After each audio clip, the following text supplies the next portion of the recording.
The air in Canyon Hollow carried the kind of dry heat that baked the boards of the storefronts until they curled, and the main street lay still under a high sun. Folks drifted toward the wagon out front of the saloon, their boots crunching on hard-packed dirt, their voices low at first, then sharper as the bidding began. In the wagon's bed sat a narrow iron cage, its rust showing through chipped paint, and inside it, a young woman kept her knees pulled tight to her chest. Her dark hair hung in uneven strands, dust clinging to the tangles. She lifted her head only once, and in that brief glance her eyes caught mine. I had meant to walk past, same as I had 100 times before when trouble belonged to someone else. But she spoke just loud enough to carry through the bars, and the words held me in place. They sold me like I was nothing. Please save me. Before I tell you what happened next, let me know where you're listening from in the comments, and tap like and subscribe if you've ever stood at a crossroads where one choice could change everything. My name's Wade Coulter. I've worked the land west of here since I was old enough to lift a branding iron taught by my father that a man's word was worth more than his herd, and my mother, that you never turn your back on a neighbor in need. We weren't rich, not in the way the railroad men or mine owners in town liked to show it. But the roof stayed patched, the stock was fed, and the Sabbath meant a clean shirt and the smell of bread from the wood stove.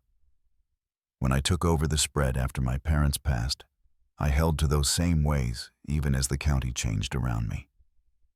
The rail spur brought money through, but it also brought slick talkers and hard men looking to take what wasn't theirs. Prices in town climbed, while out on the ridge every fence post and nail still came dear. I kept to myself more after the fever took my wife and our boy.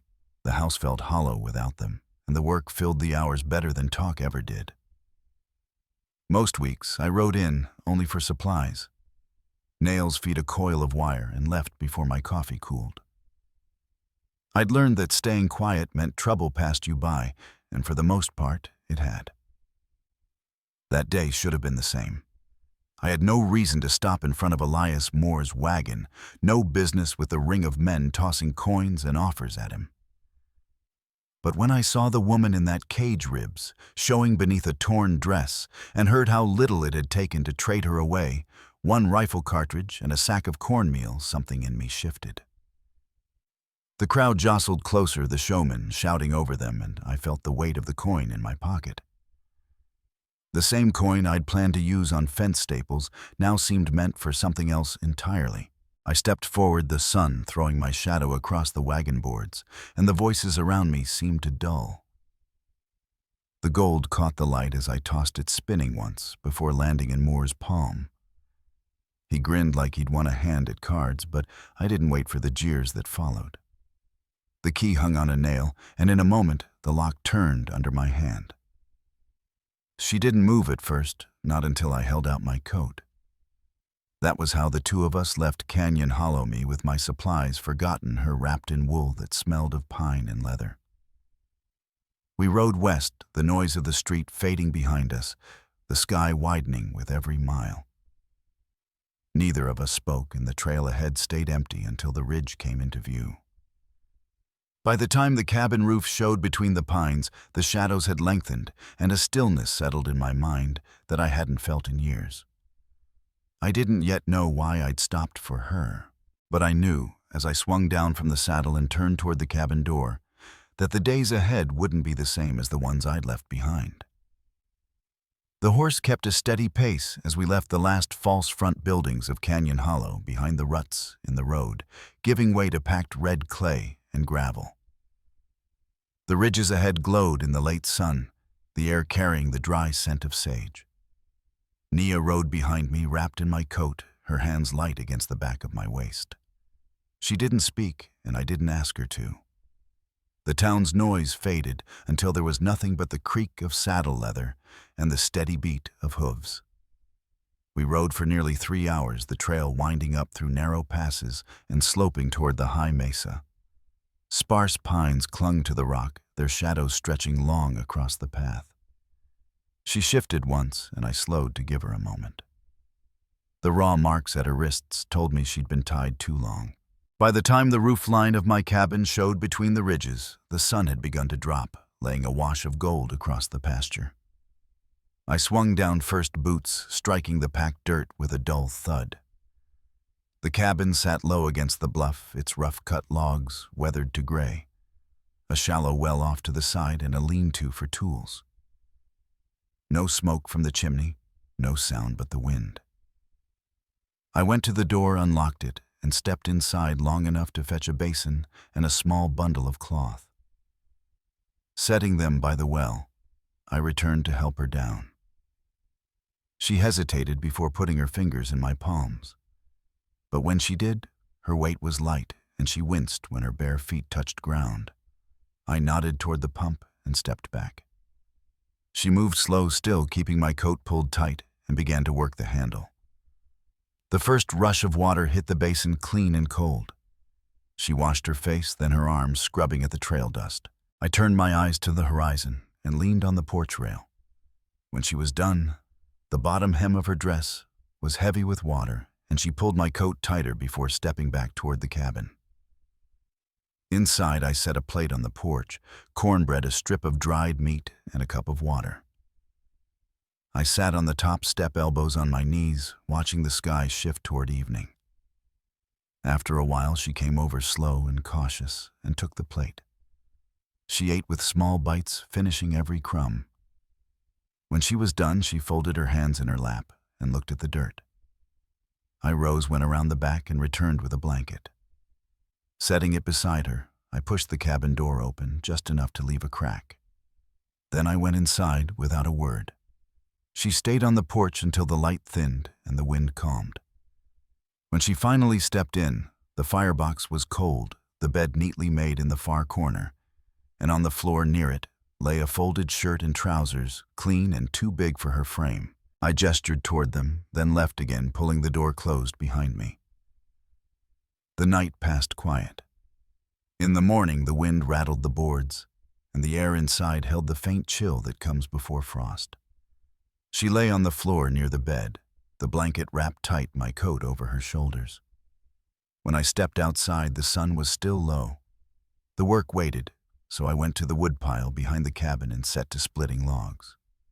My arms, moved by habit, raised drop, split the axe head, biting into the grain clean each time. I didn't look toward the window, but I knew she was watching. By midday, I came in and rinsed my hands at the basin. She stood by the table, still unsure if she should sit. I nodded toward the chair, then set beans, chopped smoked meat, and water into the pot. The fire caught quick, and we waited in silence. When the food was ready, I set a plate in front of her. She ate slower than the night before. When we were done, I pulled my coat from a nail by the door, along with gloves and a coil of rope. "I'll be working the south fence," I told her. "Firewood's behind the stove if you want to stay warm. You're safe here. I don't lock the door." Then I stepped out, leaving her in the quiet. The afternoon sun was still high when I looked up from the fence line and saw her standing by the chicken coop, studying the sagging roof. Later, when I came in, the boards had been patched and the nails hammered down flush. She was dusted from the work streaks of it across her arms. I gave one nod. "Good work." That evening, we sat by the fire. She reached across the table, her fingers brushing my wrist. "Thank you," she said. "I didn't save you," I answered. "I just opened the cage." She looked at me for a long moment. "You gave me the first night I didn't want to run."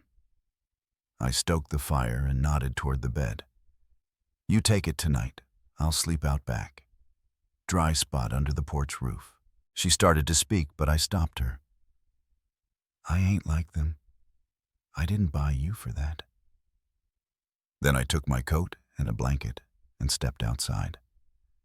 The night air cut colder than before, and the boards above me creaked as the wind shifted. In the cabin, the fire would hold through until morning. She'd be warm there. The next day would bring the start of a different rhythm work, shared without words. The cabin door left open when I went to the field, and the first signs that neither of us was looking for a way out.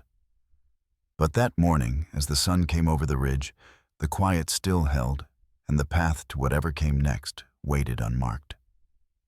The days settled into a quiet rhythm, the kind that made the hours pass without notice. I worked the pasture fence each morning, hauling cedar rails from the stack and driving nails until the sun sat high. When I looked toward the cabin, I often found Nia moving through the small space in slow, measured steps, sweeping the floor with the old broom or washing tin cups in the basin. She never asked if a chore was hers to do, and I never told her to do it. Her clothes still hung loose on her frame, the sleeves rolled above her wrists, the trousers belted with a strip of cloth. When the wind caught her shirt, she'd pull it close and my eyes would turn away. Out here, work left no room for idle staring, and she seemed to notice that. We didn't talk much during the day. If I needed the hammer, I'd point to it. If she found a tool out of place, she'd set it where it belonged without a word. One afternoon, she came to the edge of the field while I was mending wire. "Water's on the boil," she said, her voice careful. It was the first time she'd spoken to me without a question in it. I nodded, set the pliers down, and followed her inside. The fire was steady and the pot simmered. She'd laid out bread and a small plate of eggs. We ate at the table in silence, the only sound the scrape of forks against tin. By the fourth morning, she no longer waited for me to step out before moving about the cabin. I'd returned from the pasture to find the bed neatly made, the stove cleared of ash, and the coop door latched after she fed the hens. She worked with a kind of caution, as if unsure whether she was allowed to leave her mark on anything. Still, each small thing she did stayed done, and I let it be. The nights were colder now. I'd take my blanket to the lean-to, rolling it out on the planks under the roof, the air heavy with the scent of pine sap and the slow creak of the wood. From there, I could see the glow through the cabin's window. Once, just before I closed my eyes, I caught sight of her silhouette moving past the glass head bent as she stirred the fire. Late one evening after we'd eaten, she set her hands flat on the table. "Why did you buy me?" The question hung there between us. I kept my voice even. "I didn't buy you for anything. Just opened the cage." She studied me for a moment, then nodded as if weighing the answer. 2 days later, we worked together for the first time. The west fence had dropped under its own weight, and I needed another set of hands to lift the rails. She followed me out her steps unhurried but steady. When the rails slipped from her grasp, I caught it without a word, and she gave a short nod before trying again. By midday, we'd reset the posts, and she brushed dirt from her palms, her breathing heavy but even. That night, I set a tin cup of coffee in front of her. She looked at it, then at me, and wrapped her hands around it like it was the first warm thing she'd held all day. She didn't drink right away. We sat there, the fire popping the cabin walls, holding the day's last heat. I began leaving the cabin door unlatched when I went to the field. She could have walked away if she'd wanted to. Each evening, she was still there when I came back, a small pot hanging over the fire or a pail of water cooling by the basin. It was the kind of staying that didn't need to be announced. One evening, after clearing our plates, I told her, "Take the bed tonight. I'll keep to the porch." She hesitated, then asked why I set my coat over the back of the chair. "Because you should rest without worry." She didn't speak again, and I stepped outside. The next morning brought a low fog that clung to the grass. She stood on the porch when I came back from the barn, her arms crossed against the chill. "I can help in the pasture," she said. It wasn't a question. I handed her a coil of rope, and together we walked out into the gray, the ground wet under our boots. By the time the sun broke through, we'd driven 2 stray calves back toward the far pen. She leaned on the fence hair falling loose from its tie, and I could see the effort in her shoulders. She caught me watching, but instead of looking away, she met my eyes for the first time and held them. That evening I heard her humming low while she swept. It was the faintest sound, almost lost to the crackle of the fire, but it carried through the small room. I didn't mention it. Some things didn't need pointing out. The days ahead would test what that quiet meant. But for now she stayed, and the land held its stillness as if waiting to see how long that would last. By the time the first frost touched the grass, the rhythm between us had shifted. Naya no longer waited for me to speak before moving through the day. She'd be out at the coop before the sun broke, scattering grain while the chickens jostled at her feet. I'd find the water bucket already filled, the stove warm, and the cabin swept clean. She moved with a steadier hand now, though. There was still a watchfulness in her eyes, the kind that comes from too long looking over your shoulder. One evening after a day mending the east fence, I set my gloves on the table and nodded toward the bed. "You take it tonight," I told her. "I'll sleep out back." Her brow furrowed. "Why?" she asked. "Because you should rest without worry." When she still looked unsure, I added, "I ain't like them, Nia. I didn't bring you here for that." I took my blanket and stepped out to the lean-to, leaving her in the warm light of the fire. The next morning was clear, the air sharp. I was tightening a gate hinge when I heard footsteps behind me. She stood there in my shirt and trousers, the sleeves rolled and her hair tied back. "I can help," she said. I handed her a coil of rope, and we set to moving a section of fence post that had leaned under the weight of last winter's snow. She struggled at first, the rail heavy in her arms, but when it slipped, she caught it again without looking at me. By midday, the work was done, and she leaned against the post, breathing hard, a faint line of dust across her cheek. That night, she sat close to the fire, mending a tear in her shirt, with the last of the thread from the cupboard. I poured coffee into 2 tin cups and set one beside her. She looked at it, then up at me. "Why did you?" she asked. I knew what she meant. "Because no one else would have," I said, simply. She set the cup down without drinking and kept stitching. The cold deepened as the days shortened. I began bringing in more wood than usual, stacking it high under the porch roof. She started hanging her wash inside near the stove, the damp cloth filling the air with the faint scent of soap. At night I could hear her turning over in the bed, the boards creaking under her weight, and sometimes her footsteps crossing the room to tend the fire before it burned too low. One evening, as the wind whistled through the eaves, she rose from her chair and crossed to where I sat at the table. Her hand rested lightly on my wrist. "I'm not afraid of you," she said. I met her eyes. "You don't need to be." She hesitated, then added, "What if I want to give something, not because I owe it?" I set my hand over hers, feeling the tremor in her fingers. "Then you say so," I told her. She nodded once, her eyes steady on mine. She didn't move closer, and neither did I. We sat like that for a while, the fire popping behind us. That night I unrolled my blanket on the floor inside instead of going to the porch. She didn't question it, only glanced over once as she lay on the bed. In the small hours, the cold pressed in harder. I woke to find her standing over me, blanket around her shoulders. She knelt, touched my arm, and whispered, "Wait." I opened my eyes to her face in the dim light. "I don't want to be afraid anymore." She slid under the blanket beside me. I didn't pull her in, but my arms settled across her back, her head resting against my chest. We lay there in the dark, the quiet broken only by the wind against the cabin walls. In the morning, we didn't speak of it. She made coffee and I brought in kindling. We sat at the table as we always had, but there was something in the way she met my eyes now, without that guarded edge. When I left for the pasture, she walked beside me instead of behind the frost, crunching under our boots.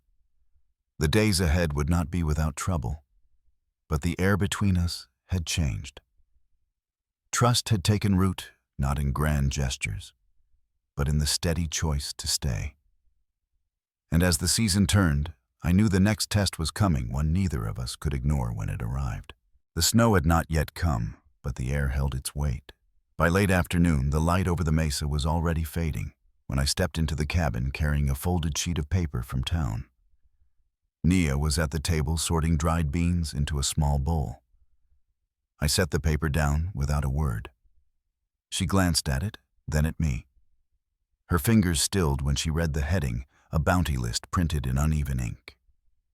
Half the names were smudged, but one stood close enough to hers that I knew what it meant. "Where did you get this?" she asked, voice low. "Tacked to the wall at the general store," I told her. "No one's come asking yet." She held the paper for a moment longer, then laid it flat, her eyes fixed on the table. The rest of the evening moved slow. She kept near the fire, her hands idle for once. I cleaned the rifle on the porch, running the oiled cloth down the barrel. I didn't say it was because of the list, but we both knew. When I came back in, she was still in her chair staring into the flames. "I don't want to run again," she said. "You won't have to," I answered. Her gaze met mine, searching for something more. "I won't let them take you," I added. She nodded, but her fingers were tight around the edge of the blanket. For the next few days, nothing changed in our work. We still split wood, mended fence, and hauled water. But the quiet between us was heavier. In the mornings, I walked the edge of the property, scanning for fresh tracks. At night, I kept the rifle within reach of the bed. She began carrying the small revolver I'd cleaned for her, the weight of it hidden in her waistband. One cold afternoon, as the light drained from the ridge, she came to where I was tightening wire. "You don't have to protect me alone," she said. I straightened the pliers in my hand. "I know," I told her. She stepped closer, resting my hand at her hip. There was no hesitation in her eyes. I kissed her, then careful, steady. And she held on like she'd been waiting for the choice to be hers. That night, we moved slow. No rush, no demands. Her hands traced the scar under my ribs. Mine followed the line of her back beneath the shirt. When we finally lay still, her head rested against my chest, her breathing deep and even. For the first time since the bounty notice, she slept without shifting. The next morning, I rose early to bring in wood. When I came back, she was already at the stove, coffee steaming in 2 cups. She didn't look at the rifle by the door or the bounty list folded in my coat pocket.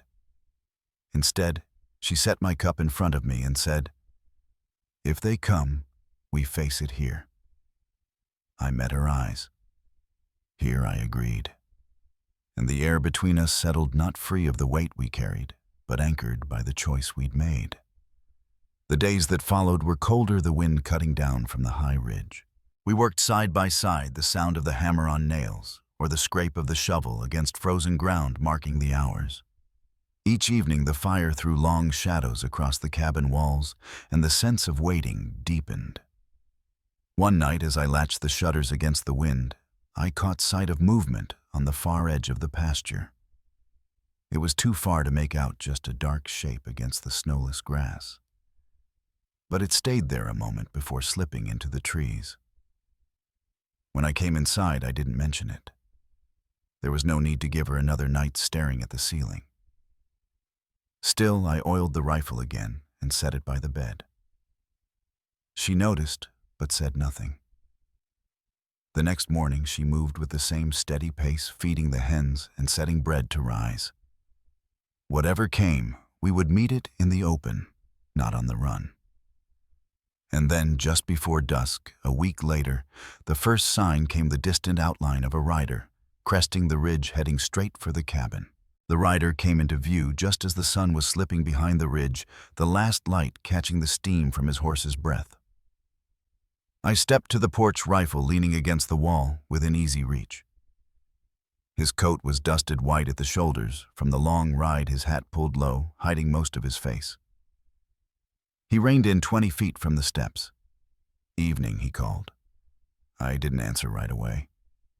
"You Coulter?" he asked. I gave a short nod. "I'm looking for a woman. Apache, about so tall." His hand lifted to mark the height. Might go by Naya, might not. Word is she was sold and a rancher took her in. What's she to you? I asked. His shoulders rose in a slow shrug.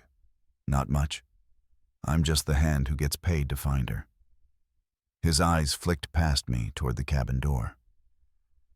Mind if I take a look around? I do mind, I said. My voice stayed level. You're not coming inside.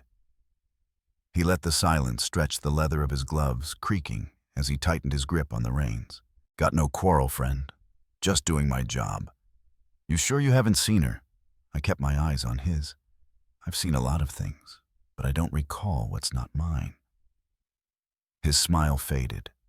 He studied me another beat, then turned his horse with a click of his tongue.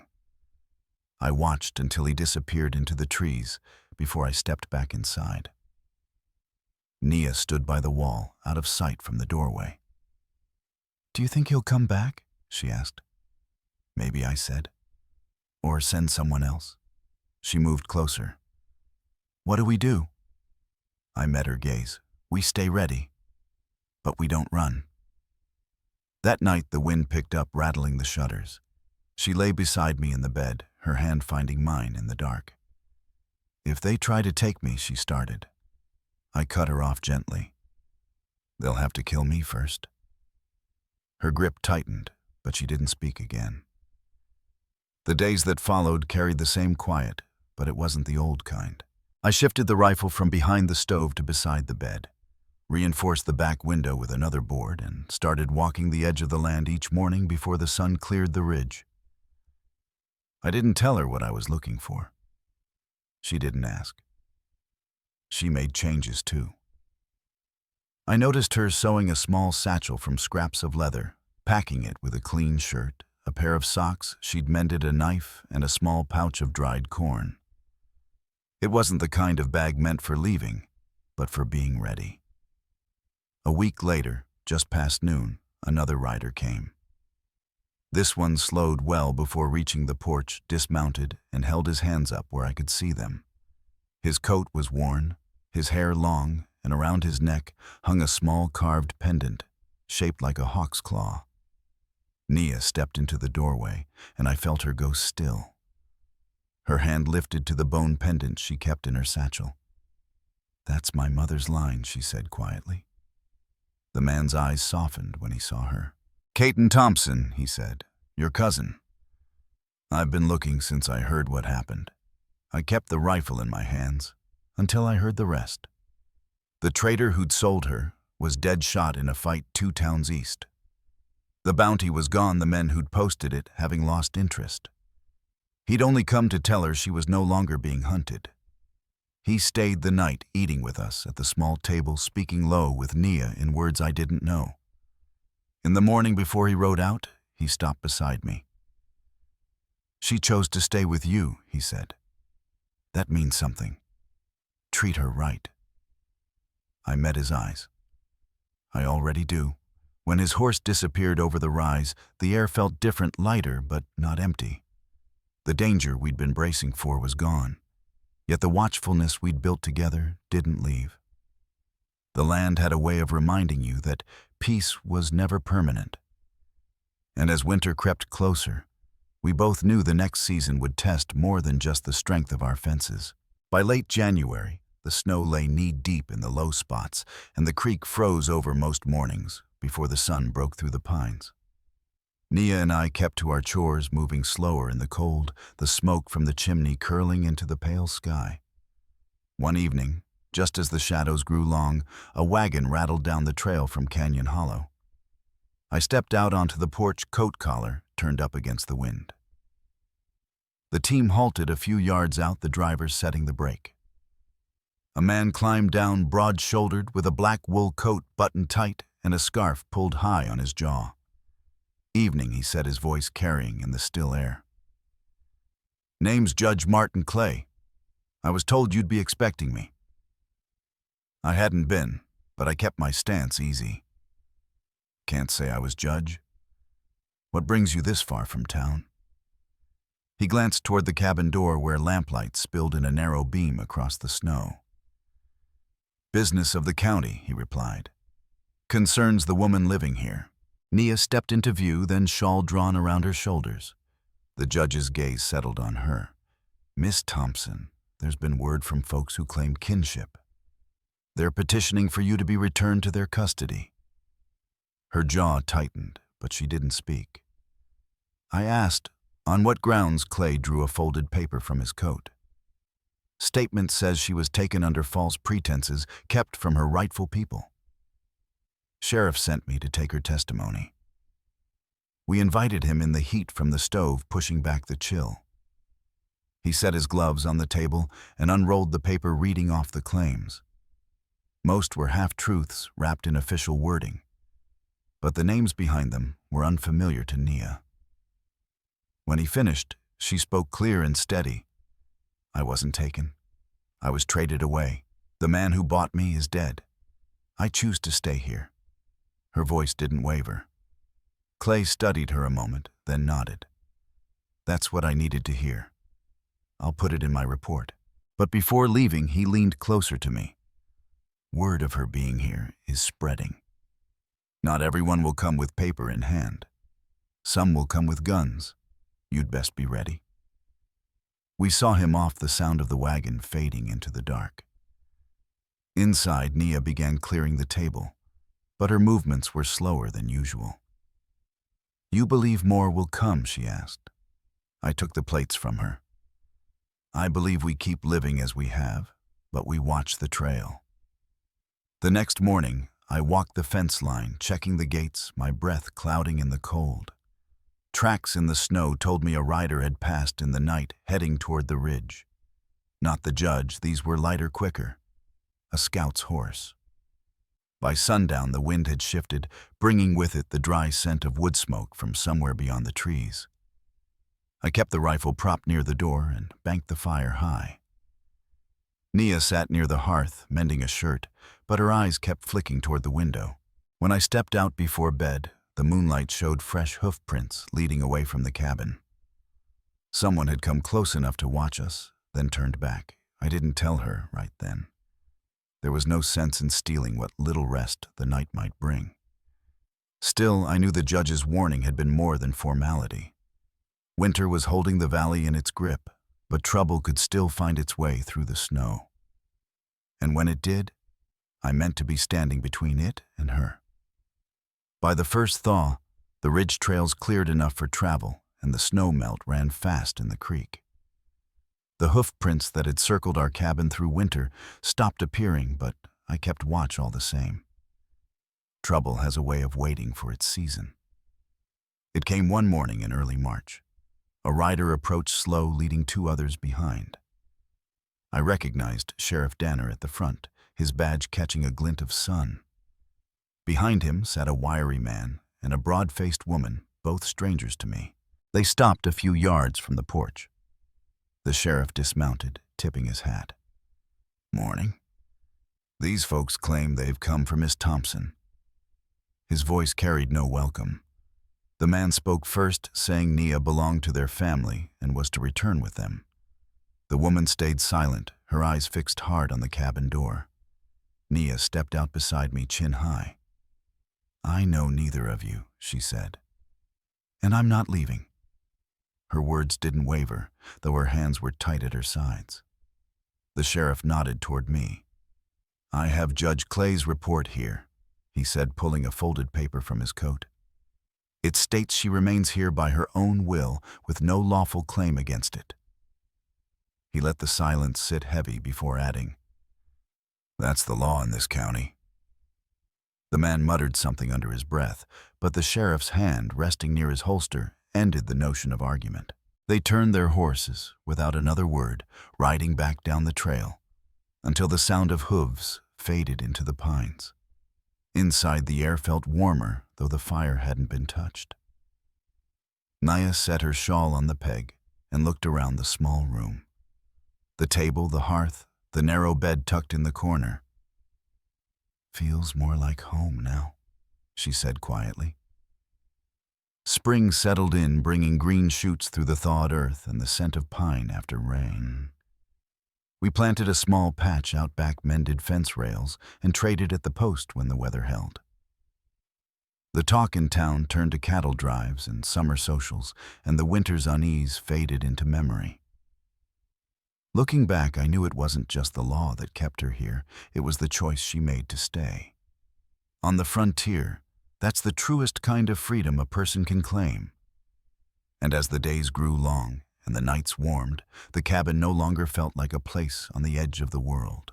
It felt like the center of something worth guarding. If this story has sat with you a while, I hope you'll carry it forward, share it, think on it, and remember that, in a hard land, kindness and resolve can make a home out of almost anything.